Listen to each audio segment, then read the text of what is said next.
Hi, I'm Michael Manteria. I'm a probation officer at the Hamden County Juvenile Court in Springfield. I noticed my brother and sister here took a lot of my time here, so I'll go pretty quickly here. I'm also a defensive tactic instructor for probation for over 10 years. I'm certified by the state police on what's called the Safari Land certification.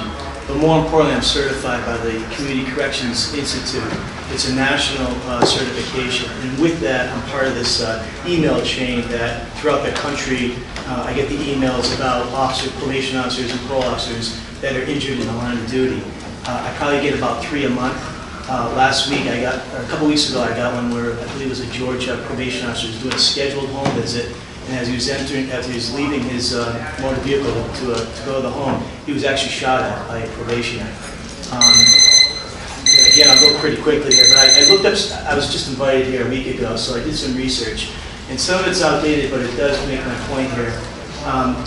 I found in 1980 to 1992 for federal probation officers who carry firearms.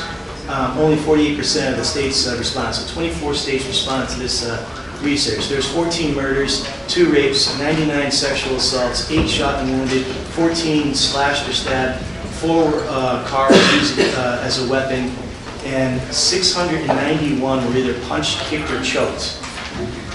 I found another research comparing a 15-year gap. In 1984, there's 53 hazardous duty incidences, whereas in 1999, 15 years later, there's 188. So from 53 to 188.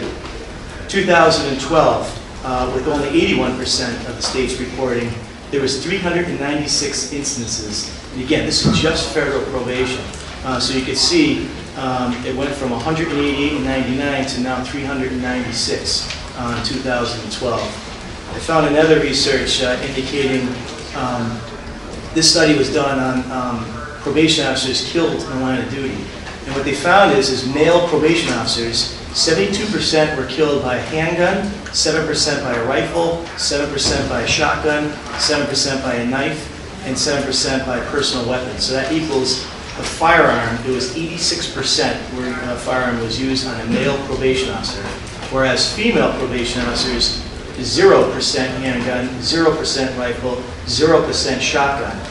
A knife was 67%, and personal weapons or hands was 33%. So that tells us with the female probation officers, it's much more personal. They want to be up close and they want to murder that female probation officer because it's certainly more personal. I will say that a probationer can decide when, where, and whom to attack on grounds that are purely selfish or totally irrational and indiscriminate. In most instances, a probationer may do so out of panic, desperation, confusion, anger, fear, derangement, exasperation, revenge, intoxication, hallucination, public zeal, or suicidal ideation.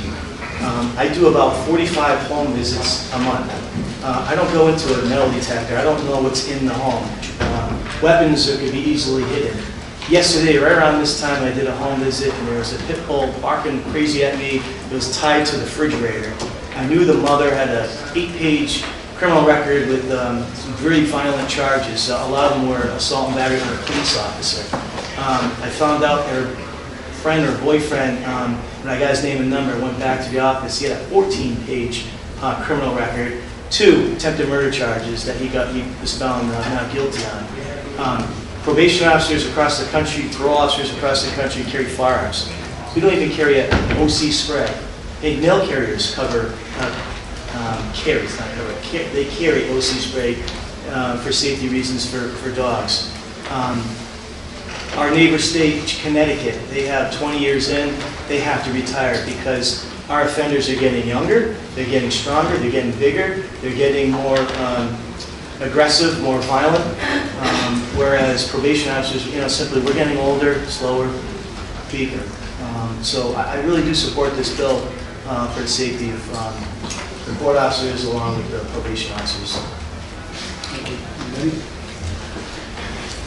Thank you. Do you have the average age or average years of service for court officers and probation? Between 30 and 35. Years of service, so they about probation. Yeah, I would have to say 35 plus. So they're at this stage. you say?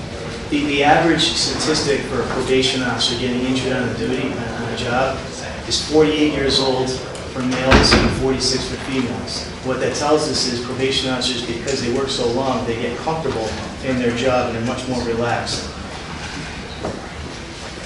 Thank you. Thank you. Thank you.